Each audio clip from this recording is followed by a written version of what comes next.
Well, Sean gets after him again. Here goes. Campaign transition and then the Trump presidency, deep into the Trump presidency. And as we told you, it was one massive coordinated effort by Comey's corrupt FBI. Comey's corrupt. And by the way, Jim, come on the show. Oh, you want to go on Fox? Come on the #1 show on cable, full hour tomorrow night. Wide open for you. 3 hours on my radio show. 625 stations. Come on, Super Patriot. I got a lot of questions for you because you're backed in the corner on a lot of different lies that you may be so arrogant you don't even know you told them. By the way, all to gain this backdoor into all things Trump, transition, candidacy, and then presidency. Everything we have been reporting for years was dead on accurate. We were right every step of the way. Look at this. According to the Attorney General William Barr today, the Inspector General's report now makes clear that the FBI launched an intrusive investigation of a U.S. presidential campaign on the thinnest of suspicions that, in my view, were insufficient to justify the steps taken in the rush to obtain and maintain is the key word in this, the Pfizer surveillance of Trump campaign associates. FBI officials knowingly misled the Pfizer court. They knowingly and purposely omitted critical exculpatory facts from their filings, and they knowingly suppressed or ignored information negating the reliability of their principal source. There was only one source. It was a bad source. Quote, the malfeasance and misfeasance detailed in the Inspector General's report reflects a clear abuse of the FISA process. And this is just the tip of the iceberg. Inspector General Horowitz does not have the power, as we told you, to empower a grand jury or panel or conduct warrants or press charges. Nor did Horowitz have the ability to reach beyond the confines of the DOJ and the FBI for answers.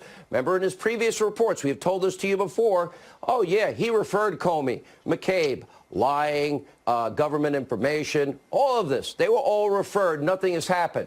But as for the Attorney General Barr and the U.S. Attorney John Durham, both of them took a very, very powerful stance today.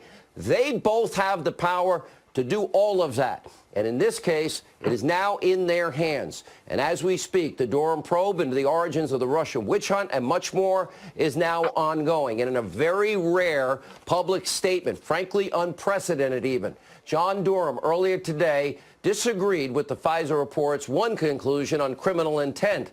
This is a preview of coming attractions. Quote, I have the utmost respect for the mission of the Office of Inspector General and the comprehensive work that went into the report prepared by Mr. Horowitz and his staff.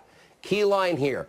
However, our investigation is not limited to developing information from within component parts of the Justice Department. In other words, he's basically saying that Horowitz had a very narrow purview with which he could work. SiriusXM is better than ever. Developing information from other persons' entities, both in the U.S. and outside the U.S. Italy, Great Britain, Australia, just comes to mind. Based on the evidence collected to date, and while our investigation is ongoing, last month we advised the Inspector General that we do not agree with some of the report's conclusions as to prediction on how the FBI case was opened.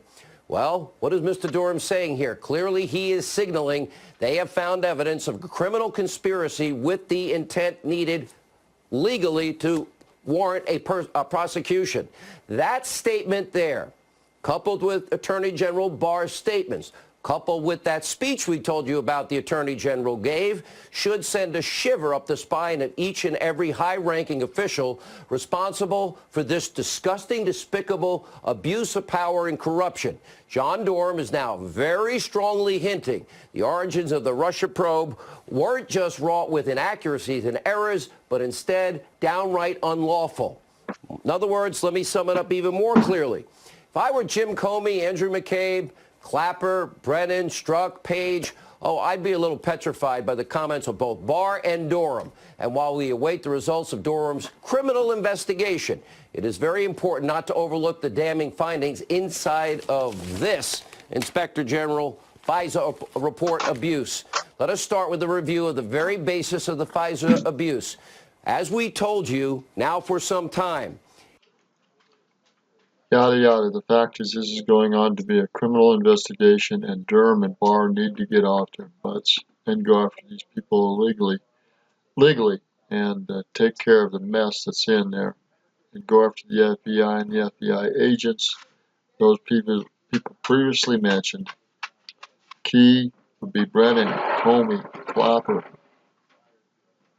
etc. They all need to be brought up on legal charges of abuse and criminal activity, period. It was true. Nunes got it right. Grassley Graham got it right. Christopher Steele's dirty Russian dossier, bought and paid for by Hillary Clinton and the DNC. What's going on here?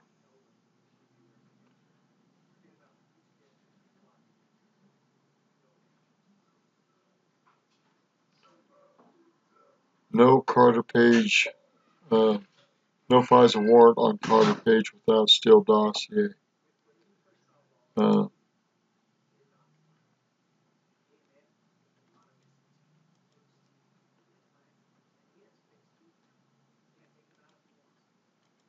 on here. Both of these guys here, the head of the FBI, Comey, okay, they both need to be brought up on criminal charges. But Rosenstein is another individual that needs to be brought up legally on criminal charges for lying out and outright. So does Hillary and Comey. Anyhow,